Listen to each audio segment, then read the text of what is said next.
training in anything, I really just like to create spaces for things to happen, a platform for people to meet. The process wasn't so much a bolt from the blue, but there was certainly a real shaft of light guiding the whole thing from start to finish. I thought she was mad. To be honest, I thought she was mad. I couldn't really see it at first, especially when I looked at the building. The concept is quite unique in the UK. There are many farmers' markets, but nothing like this. I think the Goods Shed as a whole is quite an arty kind of building, I think. It's not like a department store or a formal food shop. Everyone is a specialist in what they do. A lot of the people, we are the same age. We share a lot of the same values. We all know each other, we're all friends, we all get along mostly, most of the time. But sometimes, temperamentally, it feels like what you might call a dysfunctional family. The quality of this food, this is beyond gastronomy, this is eroticism.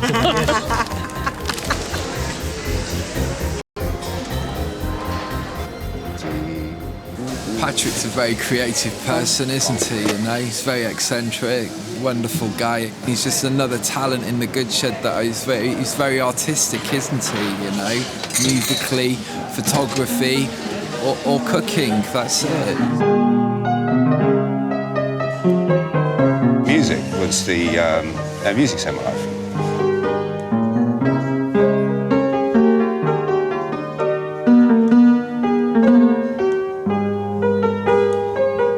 Coming from a family of musicians in a household where everyone, if we weren't rehearsing, was either cooking or washing up, we were brought up from a very early age in this nice house in London to cook.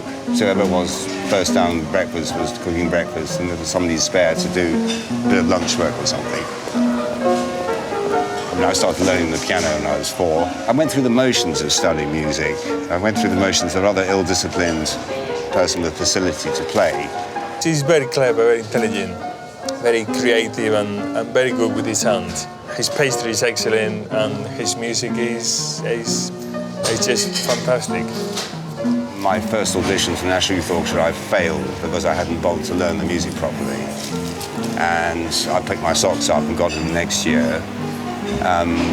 And was very fortunate in being both probably at school and now at university with incredible instrumentalists and choristers amongst them in my generation. Right opposite me is Patrick. He is a chef, an artisan, traiteur, as we like to call it. Not traitor, I said traiteur. Simon, one of the noisiest operators, was originally further down the shed, and then he moved up opposite me. And we've established a very interesting relationship in the sense that at last I've got someone who actually is learning his subject as much as I am all the time. He's properly passionate about it. Passionate is a very abused word in cooking. We are by nature passionate about what we do, but it's nice because I'm right opposite. He can talk about recipes with me. If a customer's buying something from him, he can call on me for ideas. Morning, Raph. Hello Simon, how are we doing? Not so bad, mate. How are you? All right? Yeah, very well. Have a look at this lovely fish. That salmon look lovely. Yeah, the Lockjewett salmon, the organic one. Yeah, could you fillet that for us? Certainly. Pin bone it, fillet it. Yeah. Yeah. He's a great character. It has like a bit of attention. He comes from East End and he always got different stories to tell. I worked at Billingsgate as a porter when I was a young lad, very young lad, 16, 17. I've done lots of other things over the years as well. But then I came back into fish again when I moved down here from London, and I worked on the harbour at Whitstable. I ran a shellfish stall and a wet fish stall, then went away from it again and then came back to it again here. Sometimes we shout at each other and we call each other's names. But at the end of the day, we both know that we work into the best of our businesses. But as I said, sometimes it can get a little bit hairy. I'm known to be a bit fiery at times, yeah, one or two. It's been known to happen occasionally down the years, just as you would in any place, really, where people are working together day in, day out. And the thing is, we are here, you know, most of us are here 6-7 days a week, so we're all here day in, day out. We probably see more of each other than we do of our own families.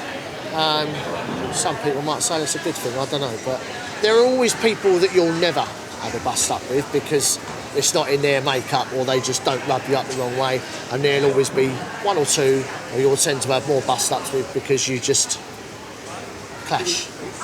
One person, he was a mate of mine, but we've had one or two run-ins over the years, and that's Johnny.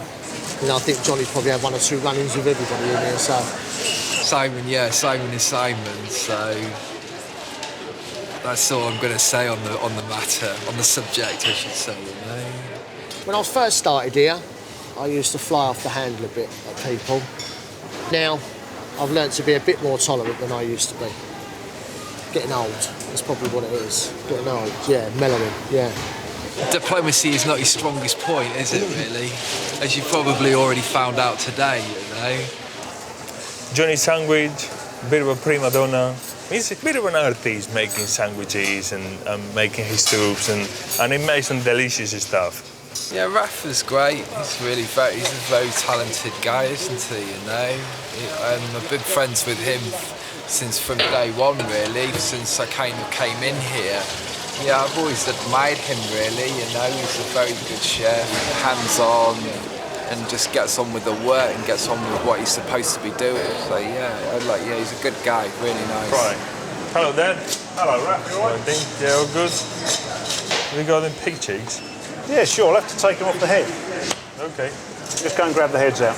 My family is pretty big. I've been brought up with a lot of cousins and uncles, aunties, obviously mum and dad, and I always been surrounded by people eating around the table. The dinners, the lunches, the breakfast, it's always been sort of the point where everyone sort of comes together. There you go. Two nice heads there, Raph. Do you just want the cheeks? I really like the brains as well. Righto, I'll take the cheeks out first. And I think I've been surrounded by food from early age, always have been. And I think that was at the point of where I needed to decide what I wanted to do with my life. I just went to something that I always loved from when I was little. You want the brains out of these, don't you? They will be two halves, obviously, Raph. These were killed last Friday. Marshmallowy texture. Yeah, they're lovely, aren't they? I think that one's the butcher and that one's the chef. Yeah. The philosophy of nose-to-tail eating is really to show the respect for the animal. That animal has been breathed, has been looked after, has been maintained for our consumption. Keep those ears, and yeah. I'll have a couple of trotters as well. No worries, I'll do that right away. We use a whole animal. A lot of restaurants will just have fillet or sirloin or whatever cut on the menu day after day. We don't. These are lovely raw pig brains. The texture is quite soft, like marshmallowy. The flavour is intense, sweet. It's got that sort of awfully taste, very kind of rich taste. We're gonna slightly poach them in a little bit of water with, we change flavour with a little bit of lemon and white wine, just to firm them up, so we can handle them better later on. The tail, the ears, or even the brains. Cooked in the right manner, they make lovely, different textures. I think we should feel responsible for trying to use as much as we can from that life, basically. And that's what we're trying to do in here. So that sparked your imagination towards thinking of new dishes, developing new ideas through every season. Well, the ethos of the stall is for sort of locally grown veg, sort of within 20 to 25 miles of Canterbury. And it's somewhere where they can grow on a small scale and somewhere we can sell it for them instead of being held to ransom by the supermarkets and things like that. So they are small sort of producers of veg, We have sometimes up in the height of it in the summer, we've got about 12 to 15 different growers. Even sort of the little people that have, you know, a sort of couple of acres, you know, bought property and have to grow things but don't know where to sell it on, so they come to us and we can sell it on for them.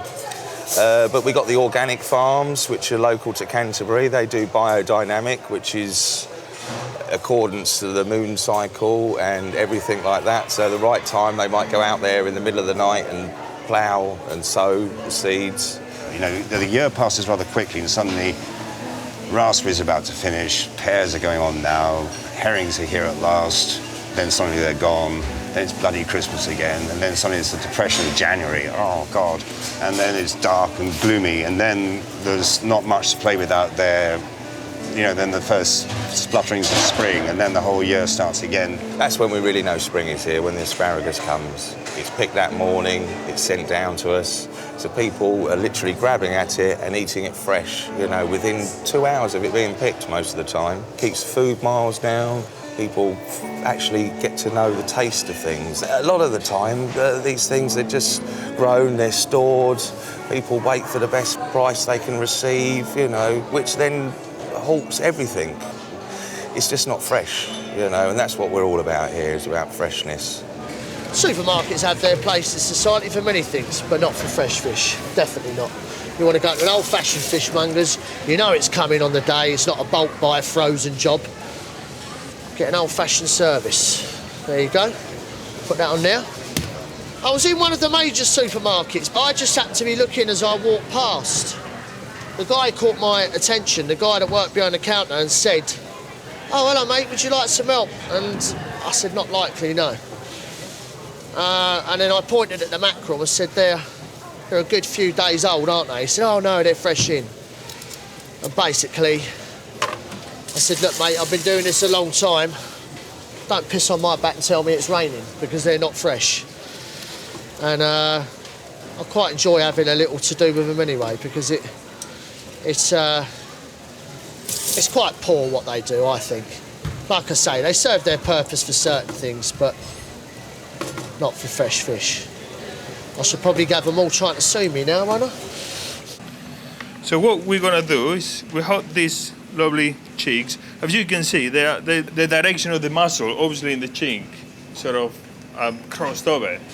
It's only two movements, but they do exercise a lot.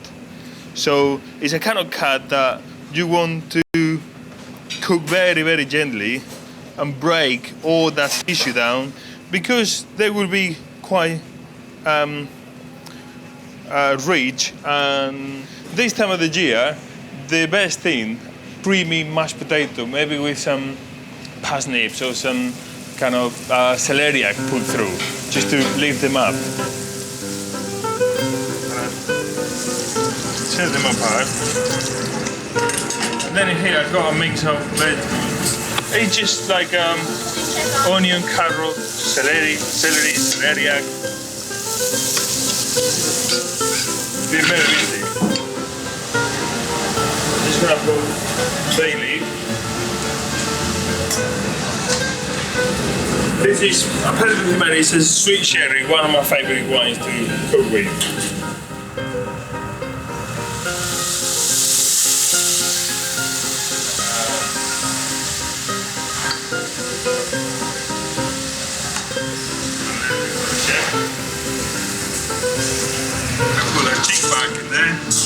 I'm going to top it out with chicken stock. The ears of the pig that we had earlier, there's a couple of trotters in there that add gelatin and richness to the end product.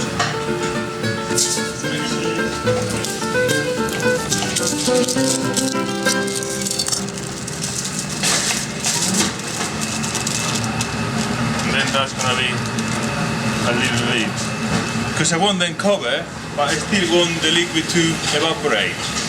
Very gently oven for an hour and a half, 2 hours. I guess it started quite early for me in terms of like just having a part-time job at the weekends, just helping out doing preparation work in a general kitchen. And I've always kind of really love food. I think I'm more interested in the... I love, obviously, the flavours, but I mean, the art side of it as well, really, and sort of putting together ingredients that just go well with one another. And I guess the sandwich business, the sandwich business that I have now is kind of an extension of me being in a kitchen in a restaurant and wanting to sort of create like a gourmet sandwich, as it were, with the experience or knowledge that I've managed to sort of gather in previous experiences of kitchen work. So that's how it all started for me, really.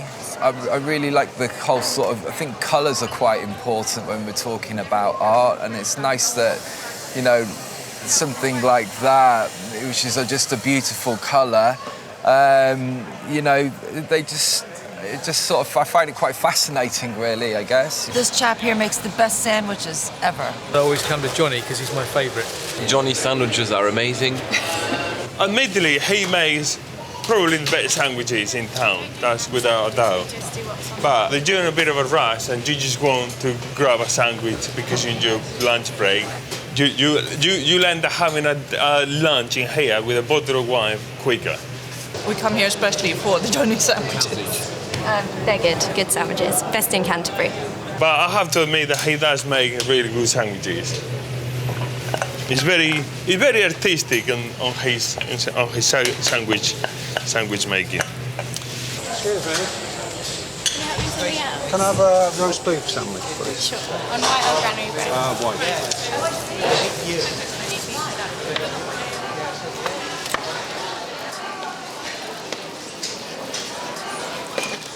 People don't really have a lot of time anymore, and I want to try and make people understand that if they have to wait a few minutes or so, hopefully it's going to be worth their while waiting for. And usually, 9 out of 10 times they will come back the next day or the next week and they'll go, oh my God, congratulations, it was the best sandwich that I've ever had. And I know I got a bit narky with you, or maybe I was the narky one, and everyone's happy at the end of the day, and we've built up a really good customer base through providing something of excellence, You just need to be a bit patient sometimes with Johnny, but they're very good, they're worth it. But the waiting make it feel even better. Yeah. I guess it's just, we've got to sort of allow the fact that people don't have a lot of time anymore and people are in a rush,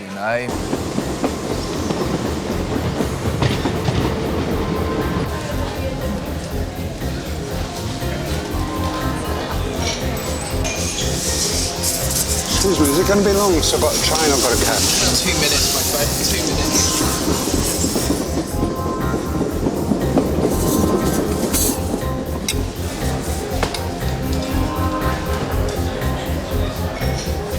Got any roasted tomatoes as well?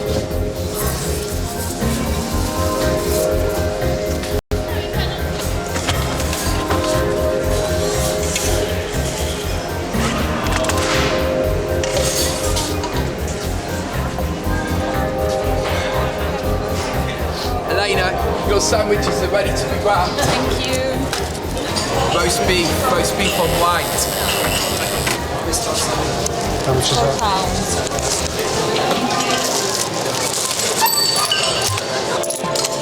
Thank you very much. Enjoy your sandwich.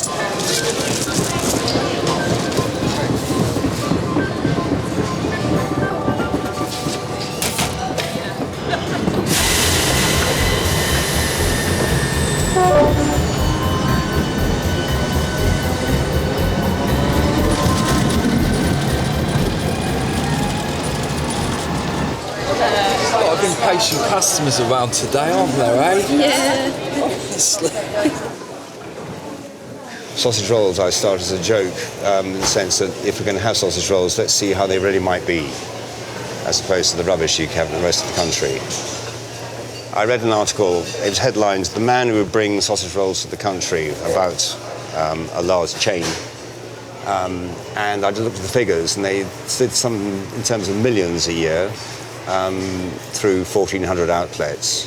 And I worked out the arithmetic, and it turns out we make more sausage rolls and sell them cheaper in our kitchen than they do in this national chain. But it is a phenomenal amount of work. Marks out of 10 for the sausage roll. 10. 10 out out of 10. Quite a simple idea was that if you're going to make something, you want to make just the best possible version of it. The marbling is just so beautiful. So look at that. Yeah, but that means the fat tastes of something, not... Exactly, yeah. The farmer who makes this, in fact, got the Légion d'honneur last year for saving the breed 25 years ago. Oh, wow. There were only 50 in the region, and he formed a cooperative for Basque farmers, and now there are 3,000 in the region. Well, I spent many years working for big multinational corporations, and I was both product manager, marketing manager, and international marketing manager. I spent a lot of that time living and working in France as well, for a French company based in Lyon, outside of Paris, the gastronomic centre of France. Fantastic food. I got to know food, got to enjoy food, and that's where it all started. And I wanted some pâté, sorry, I forgot. Oh, yes. It's pure pork from the French Basque region. With the quality of this food, this is beyond gastronomy, this is eroticism. A lot of the stalls I set up and then handed over as well, so they were kind of shaped to a certain extent.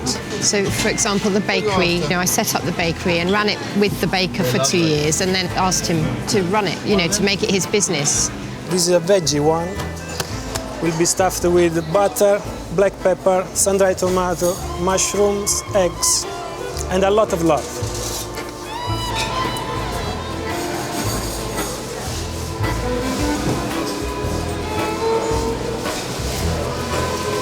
I put about 25 eggs for each one of these.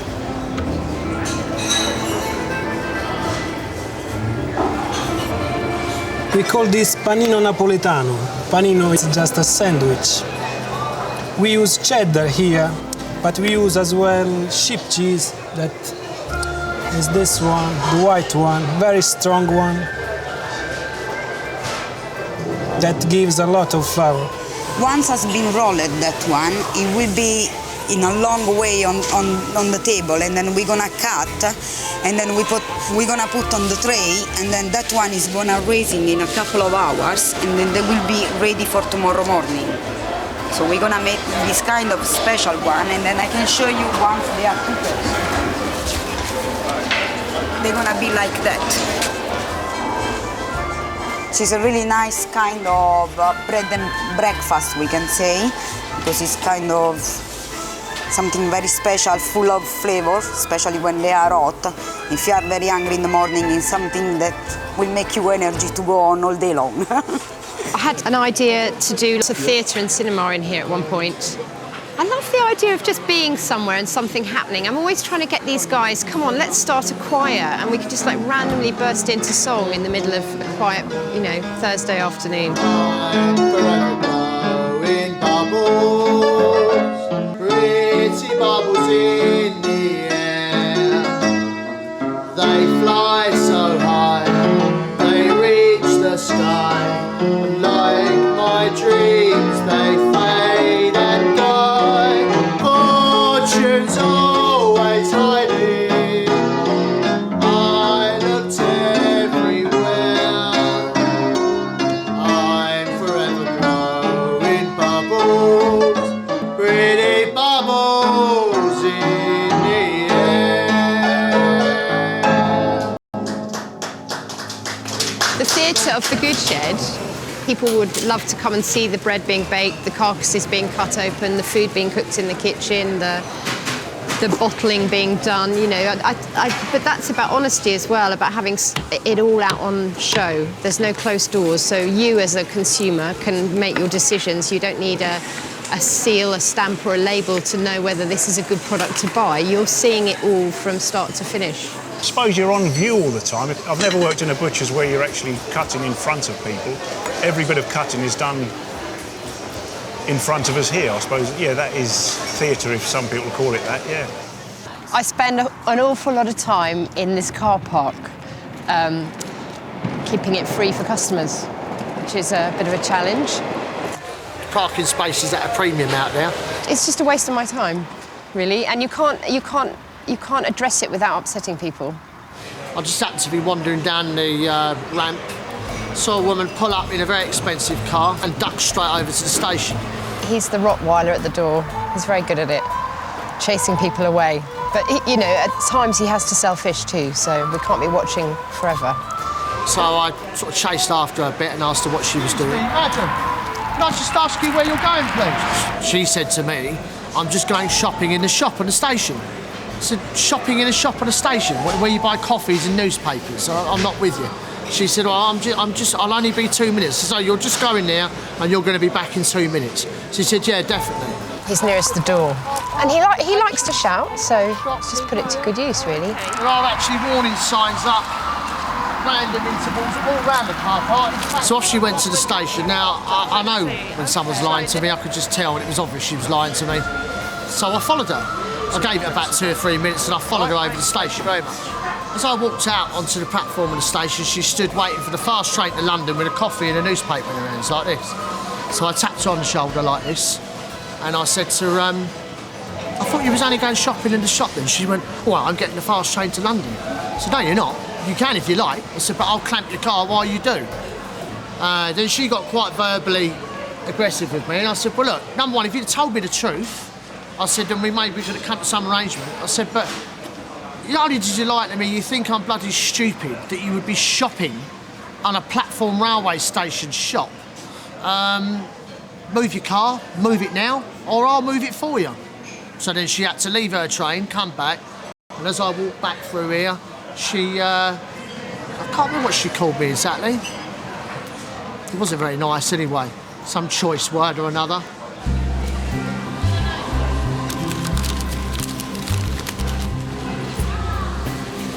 Mussels, rope-grown mussels, they're from Scotland. Very good. We've got squid from Devon. We got 3 type of bread, like white, that one it's granary with seeds, and then the other one, it's the wholemeal flour, plain brown. At the moment we're into sort of coming into winter, so it's all the root side of it, the cabbages, the parsnips, the leeks. The beef is from a local farmer, Duncan Anderson. All the bacon's produced on the premises, dry cured, sliced by a hand machine. We like to have a full range of local products as best we can. The brill, the place, the Dover sole, this whole place, and these wild bass are all Kentish mortars. They're all local. Once we start moving into spring, all the lettuces, the salad, to the next quarter, which is all the berries, and then asparagus. And this rice and this stuffed with bolognese sauce, eggs, peas, sheep cheese and black pepper.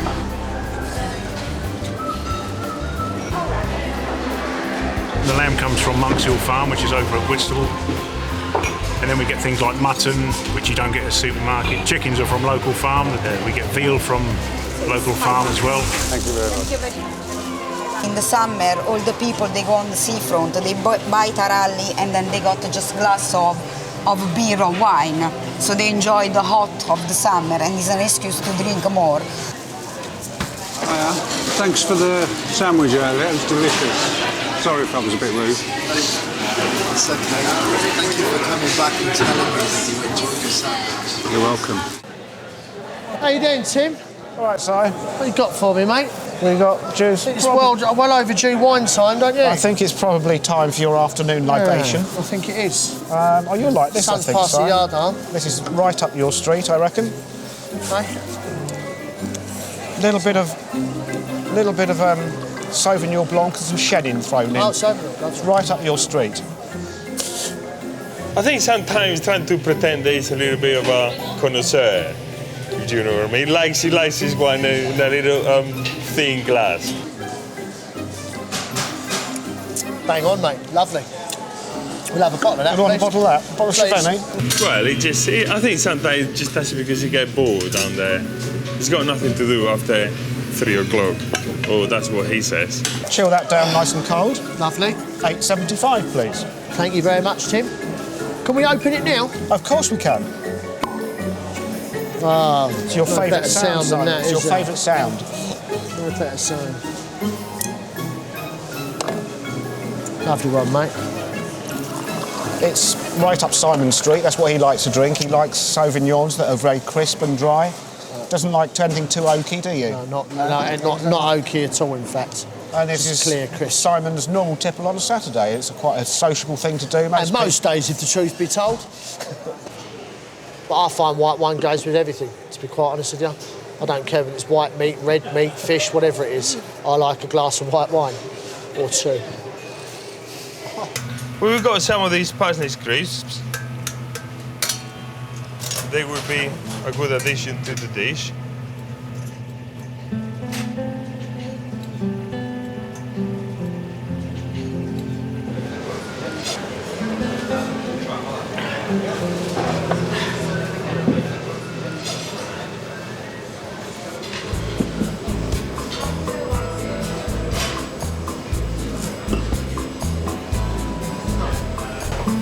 We're gonna spoon down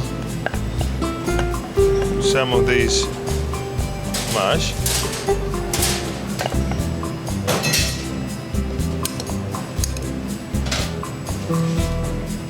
And the sticky cheeks. That root vegetables and sweet wine sauce, and finish up with some of these crunchy parsnip crisps. Service! Lovely, thank you.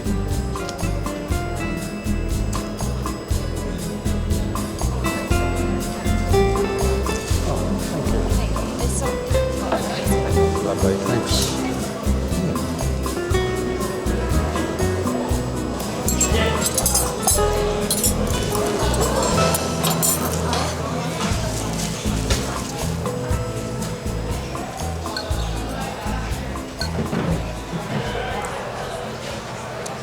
My day of graduation, I hadn't a clue what to do with my future. I came back to London to find my father had this massive breakdown, which is probably why I went to work in a restaurant, because I could just go off and switch off.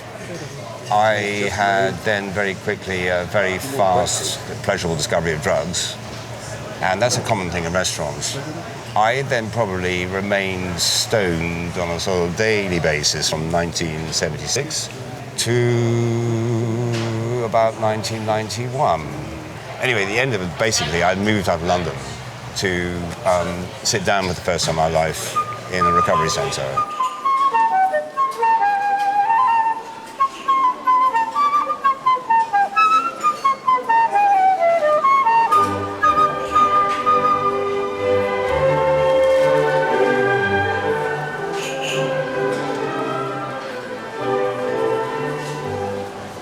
Ended up down in a treatment centre near Canterbury. The only way I could pay the fees was to take the kitchen over, which was a terrible kitchen, sort it out. So then I found the cottage I live in.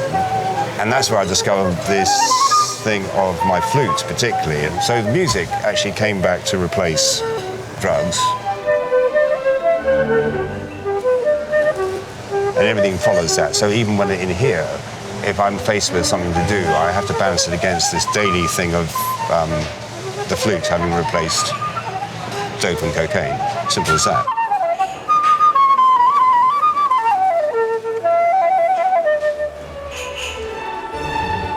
So sort of, you know, it's a happy ending in a way, because I've now discovered my musicianship. Music saved my life. I mean, I can imagine a day not cooking. I couldn't imagine a day without playing. No, music saved my life.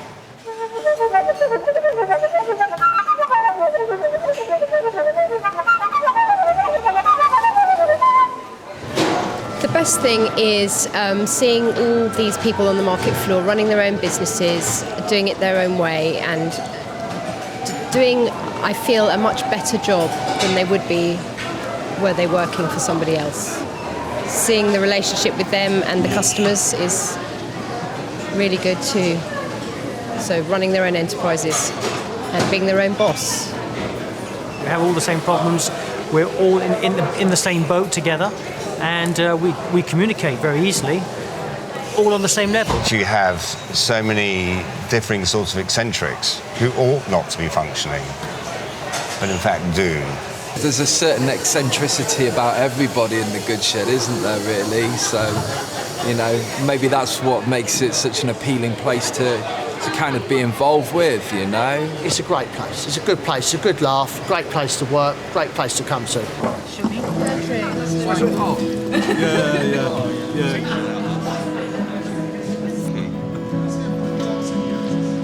Yeah, we're all here, aren't we? I missed out. Oh, you missed the dancing. I missed out.